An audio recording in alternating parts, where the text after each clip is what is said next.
It only took 30 plus years and one Motor City Dan Campbell seeing the last playoff win when he was 15 for this moment to finally come. So congratulations to the Detroit Lions, congratulations to Jared Goff, and congratulations to Motor City Dan Campbell. Go Lions, but let's go. Hey, I thought it was all over.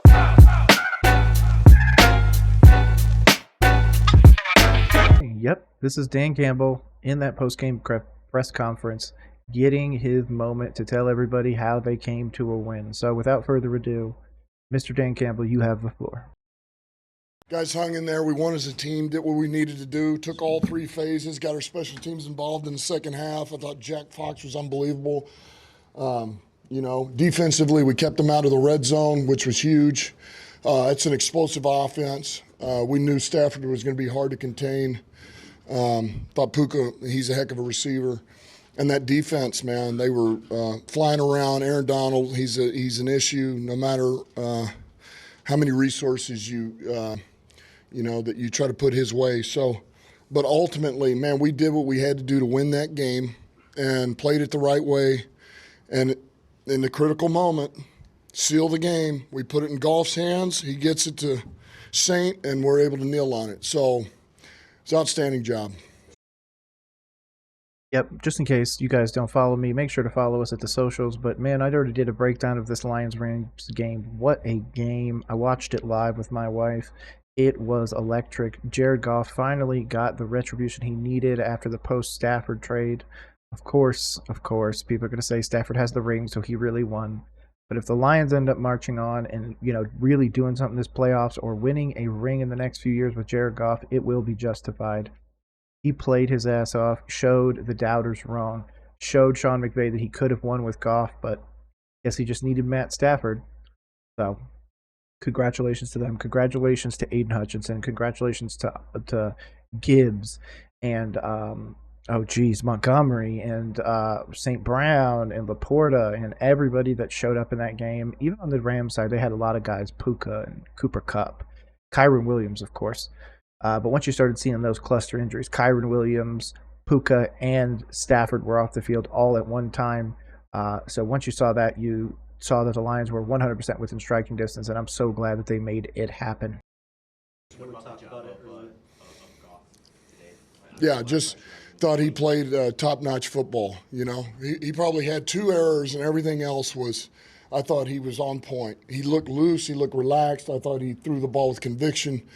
Was strong in the pocket, got us in the right play, and he felt that way all week.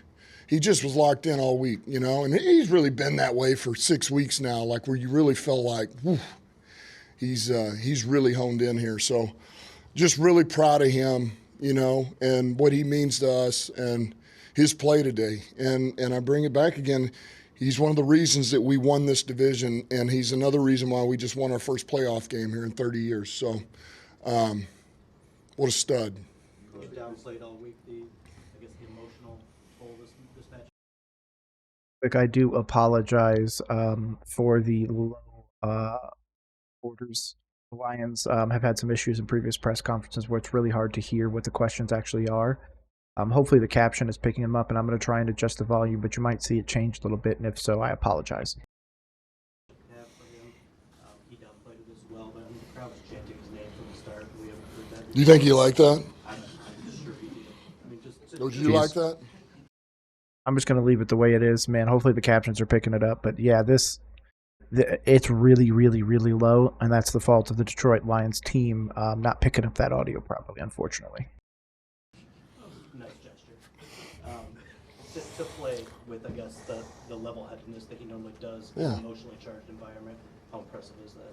Yeah, I expect that out of him. Look, he's played plenty of football, and he's been in all different types of environments. And I think, if anything, it probably felt a little special when you hear it every once in a while. I wouldn't think that would make him tight or, if anything, probably gave him a little boost.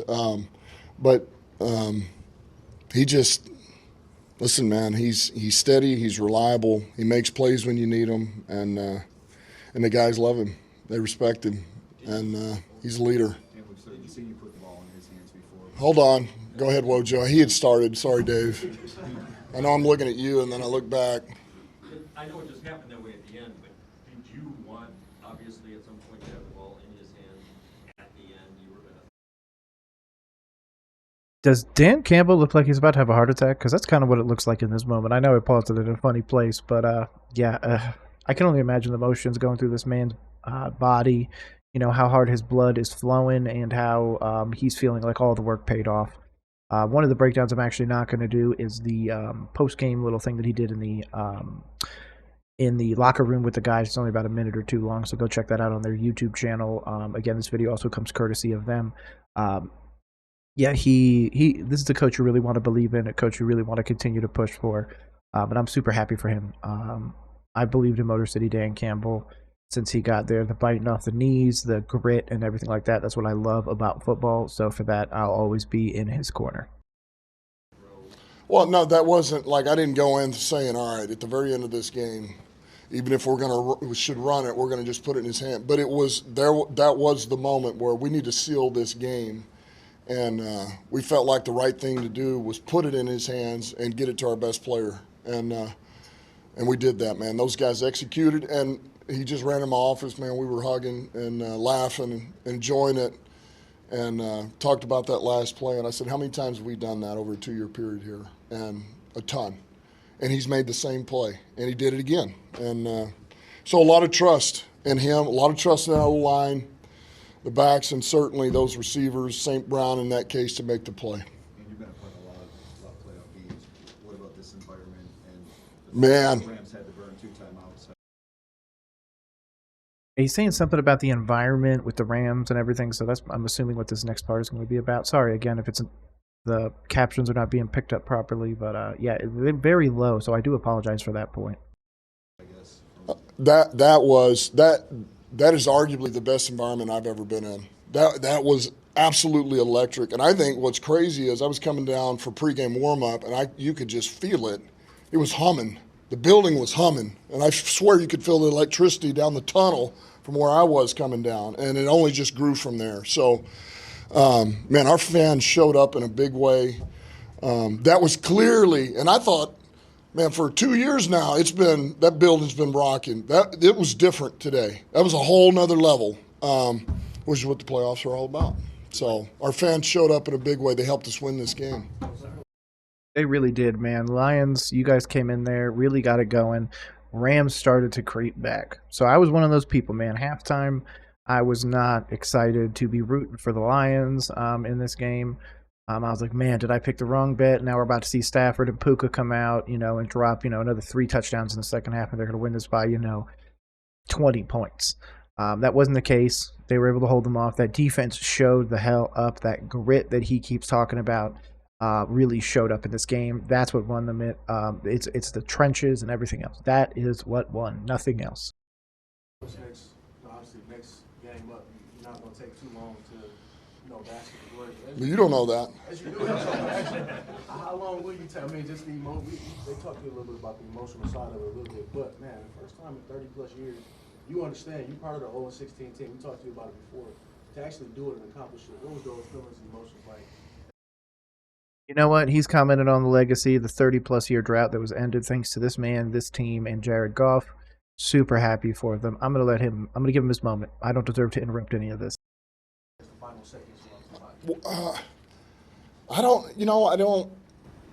I guess in that moment, I don't think of it like that. And I don't even know if I'm really going to understand all of it until I have time to just sit back, season's truly over, and look back on it.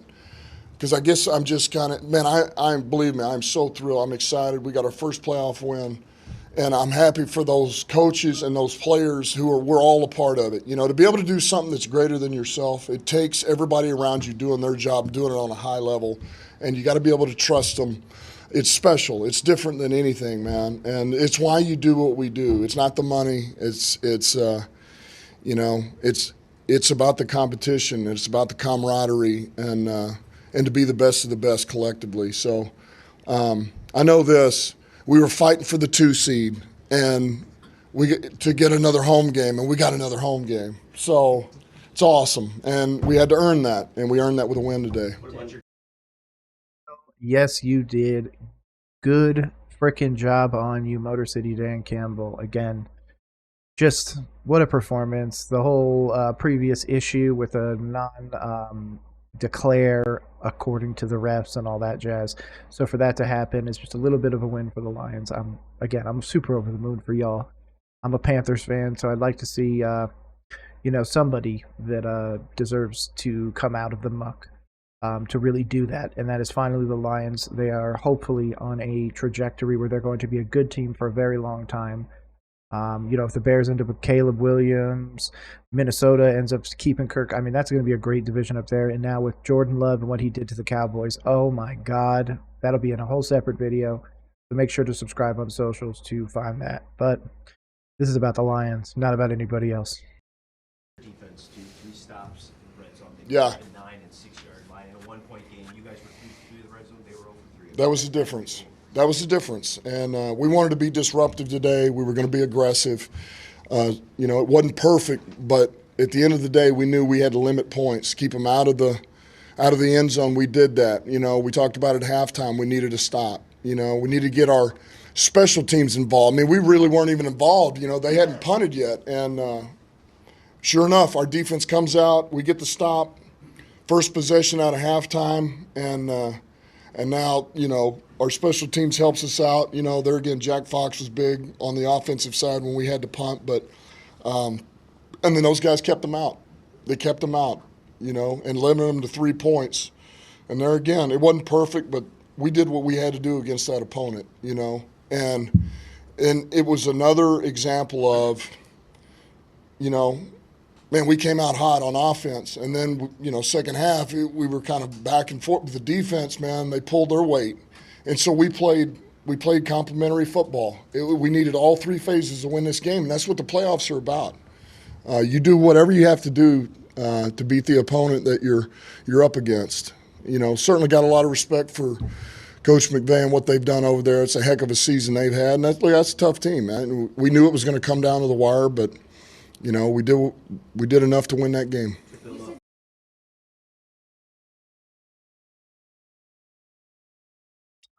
Okay, I'm just thinking about this team overall, okay?